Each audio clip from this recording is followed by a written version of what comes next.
Oo naman pare, kasi tandaan natin siyempre ang tao anytime pwede retire. At pwede rin mag-comeback like si Idol Michael Jordan, di ba? Pare, Yes, nag-retire. Lahat yes. talaga, halos maiyak-iyak ako dun eh. Oo, Sabay oo. biglang nag-comeback eh. Nag-baseball, nag-comeback eh. So, maraming natuwa. So, ito pare, hindi naman to katakataka kung siya magka-comeback. At saka, pero ito, sa takbo ng sitwasyon ni Christian na decorated na player pare, ang titindi ng mga Hindi credentials pare, ito. ang inikutan niya lang na team puro San Miguel eh. Oh, Mm-hmm. San Miguel, Northport, GSM, Terra Firma. Eh baka nagbabaka sakali rin yung iba na Correct. MVP group. Katulad yan, ay magre-retire na ba? Eh bakit di natin offeran? Baka pumutok sa atin. Correct. Baka kulang lang ng pansin tong tao, kulang lang sa playing time, importansya, kulang sa break, kulang sa gamit, tamang gamit. Baka different culture, different environment, pwedeng ganun eh. Kaya yan, titignan ng ano yan, ng MVP group yan.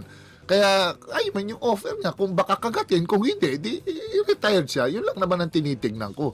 Ito, pwede mo sabihin naman pare na si Stan Hardinger, ano na to pare, he's a superstar in his own right.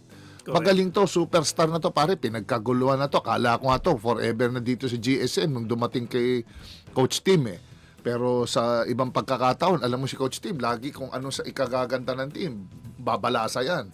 At saka pare, alam mo yung sitwasyon naman pagdating sa mga trade, ano yan eh, yung kahit na sabi mong retirado ka, in perpetuity, na it's a lasting and forever ownership.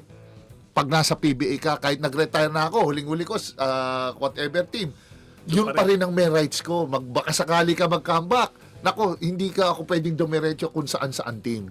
Yun ang basa ko dyan kay si Stan. Baka ma-offera nila. Eh, yung tao, 30 plus years old, anong gagawin niya sa abroad? Kung lalaro ka din, ito. Kung maganda offer ng MVP group, bakit hindi niya papatulan, di ba? Kasi yung tao, pare, willing maglaro eh. Naghahanap lang din kuminsan ito ng alam mo na baka siguro ng playing time, importansya. Alam mo, player to, bowler to eh. Kaya yun pare, yun ang nakikita ko.